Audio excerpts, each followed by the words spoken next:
अगर मायावती जी ने बहुजन के नाम पर समाज को ठगने का काम किया तो उस पर तो बात करनी पड़ेगी। अगर मायावती जी ने कहा कि सत्ता में आएंगे तो देने वाले बनेंगे और जीरो पर आके लुढ़क जाती हैं, जाहिर सी बात है उन्होंने बेईमानी की है। उन्होंने बहुजन के नाम पर तमाम जातियों को जोड़ने का तो काम किया, तमाम लोगों को जोड़ने तमाम लोगों को जोड़ने का तो काम किया, लेकिन उन लोगों को भागीदारी नहीं की। हम भागीदारी की राजनीति करते हैं, हमारा संगठन परिसंघ हम भागीदारी की राजनीति करते हैं, सबकी राजनीति नहीं करते। हम दलित आदिवासी पिछड़े समाज के भागीदारी की राजनीति करते हैं, भागीदारी की बात करते हैं, भागीदारी का संघर्ष करते हैं। हमारा सीधा मानना इस देश का दलित अगर 18, 20, 22% है तो हम शासक नहीं बन सकते हैं, ये झूठा सपना है।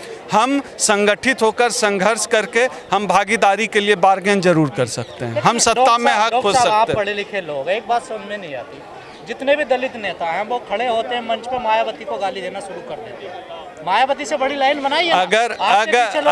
अगर मायावती जी ने गलती की, अगर मायावती जी पर इस समाज ने विश्वास किया, अगर मायावती जी ने पूरी बहुजन परंपरा को सतीश मिश्रा के पैरों में गिरवी रख दिया है तो मायावती पर बात करना पड़ेगा, क्योंकि मायावती जी को इस समाज ने साथ किसी ब्राह्मण के चरणों में पूरी बहुजन राजनीति, पूरी दलित राजनीति करने के लिए नहीं दिया। नहीं, आप सुन लीजिए पूरी बात। नहीं, आप अगर मुझसे बात करेंगे तो संगठन की बात करिए, परिसंघ की बात करिए। नेताजी यहीं पे हैं, नेताजी से नेताजी की बात करिए, मुझसे परिसंघ की बात करिए कि अगर मैं, क्योंकि मैं सम्यक तरीके से कांग्रेस का भी उतना ही आलोचक हूं जितना भाजपा का, इसलिए मुझसे अगर आप बात करेंगे बतौर दलित चिंतक, बतौर दलित नेता, तो मैं बराबर रूप से कांग्रेस और भाजपा दोनों का आलोचक हूँ। दोनों ने ही दलितों को ठगने का काम किया, यह एक सच्चाई है। कांग्रेस या भाजपा जो भी हो, चाहे जितना भी जो है दलित प्रेम का नाटक करे, सब नाटक है। आप दोनों को बराबर बिल्कुल, हम दोनों को बराबर मानते हैं और मायावती जी ने भी ठगने का काम किया और मायावती जी को तो हम उनसे ज़्यादा बड़ा अपराधी मानते हैं, क्योंकि समाज को उन्होंने बहुजन के नाम पर इकट्ठा किया और ब्राह्मण सम्मेलन करने बिल्कुल चंद्रशेखर पर भी निशाना होगा। अगर आप नहीं चले आते हैं आरक्षण के सवाल पर, आप अपनी ताकत के साथ सड़क पर नहीं आ जाते हैं तो हम आपकी आलोचना करेंगे, समाज आपसे सवाल करेगा। ऐसे सवाल हमसे भी पूछे जाते हैं, लोग सवाल करें। बहुत लोग पूछते हैं कि जितेंद्र मेघवाल पर आप लोग नहीं बोल रहे हैं। हम बोल रहे हैं, इस मंच से भी हम बोल रहे हैं, अभी भी बोल रहे हैं। जितेंद्र नहीं बोले ना। फिर मैं आपको क्या कह रहा हूँ, अगर मैं बोल रहा हूँ, मैं परिसंघ का राष्ट्रीय महासचिव हूँ, मैं बोल रहा हूँ तो हमारा संगठन बोला, मैं अपने संगठन की जिम्मेदारी लेता हूँ। मैं अपने, आप अध्यक्ष से पूछे, मैं अपने संगठन की जिम्मेदारी लेता हूँ अपनी। मैं अगर बोल रहा हूँ तो आधिकारिक रूप से संगठन की तरफ से बात कर रहा हूँ। हमारा संगठन न्याय चाहता है, चाहे वो अन्याय राजस्थान में हो, चाहे उत्तर, चाहे गए थे नहीं गए थे। राजस्थान में भी हमारे संगठन के लोगों ने प्रोटेस्ट किया है, आपको पता नहीं है। हम पूरे देश में हमारी यूनिट है, हमारी यूनिट काम करती है।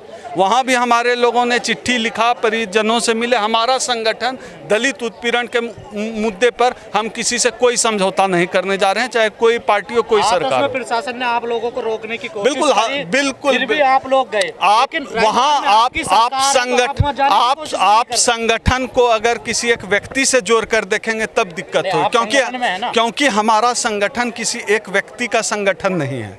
हमारे संगठन में लाखों लोग पूरे देश में जुड़े हुए। अभी हम जब निजीकरण के खिलाफ यहाँ प्रोटेस्ट कर रहे हैं नई दिल्ली के जंतर मंतर पर, इसी तरह से अभी भोपाल में भी प्रोटेस्ट हो रहा है, जम्मू कश्मीर में भी हो रहा है, बिहार के डाक बंगला चौराहा में भी हो रहा है, ग्वालियर में भी हो रहा है, उड़ीसा में भी हो रहा है, केरल में भी हो रहा है, हैदराबाद में हो रहा है। तो हर जगह बिल्कुल नहीं, प्रोटेस्ट सड़क पर उतरना बहुत जरूरी है। आप कैडर को मजबूत करने के चक्कर में जो संसद में जगह मिली उसको भी छोड़कर चले गए। आप कहेंगे कहाँ, लोगों को जोड़ेंगे कहाँ?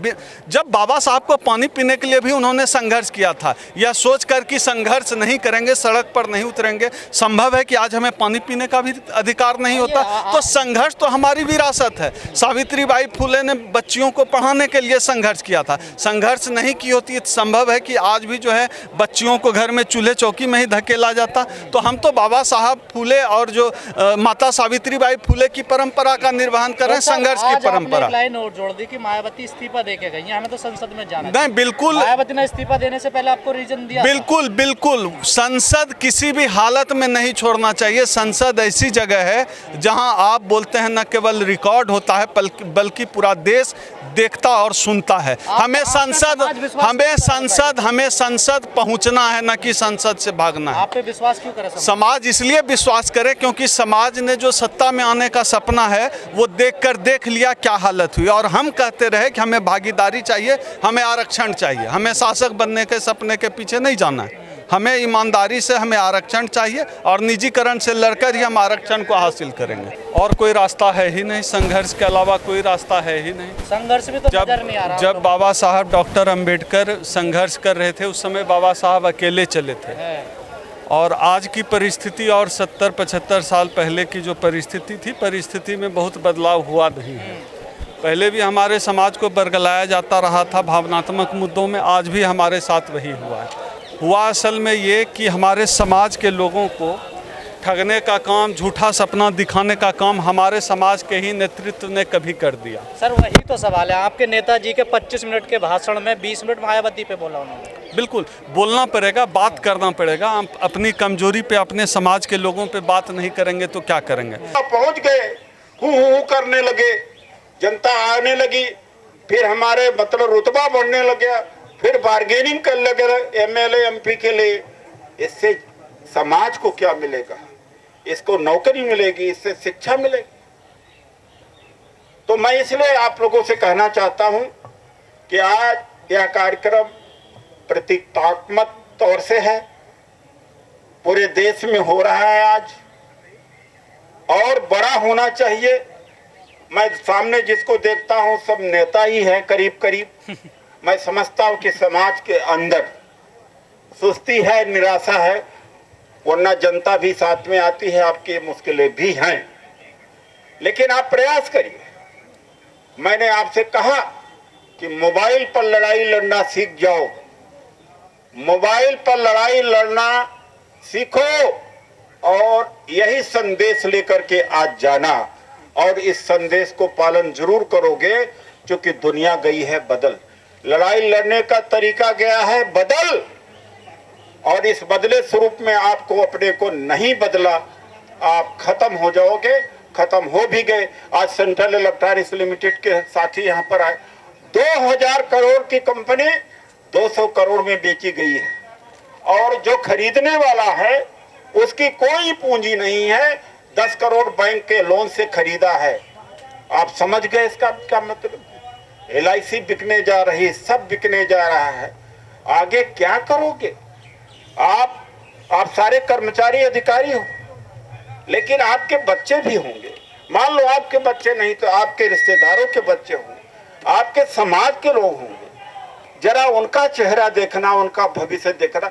जब उनका धुंधला चेहरा देखोगे, जब उनको गुलाम होते हुए देखोगे, आप एक कल्पना करिएगा, एक सपना देखिएगा कि आने वाले मेरे मरने के बाद गुलाम होंगे या मेरे जीते ही गुलाम होंगे। अगर उस सपना भी देखोगे तो हमारी बात और परिश्रम की बात आपको समझ में आ जाएगी। हमारे लोग भी बड़ा हिंदू बन जाते, बड़ा हिंदू बन जाते। हिंदू बने, हमें कोई दिक्कत नहीं, लेकिन क्या धर्म ने एक नौकरी दिया था, एक कांस्टेबल लगाया था, एक डॉक्टर बनाए, एक IAS बनाया? अगर बनाया हो तो बन जाओ।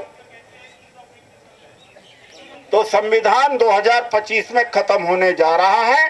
अगर आप में परिवर्तन नहीं हुआ, आप जगे नहीं, जगे तो हैं, आप सक्रिय अगर नहीं हुए, तो 2025 में जब 100 वर्ष पूरा हो रहा RSS का, ये संविधान खत्म हो जाएगा।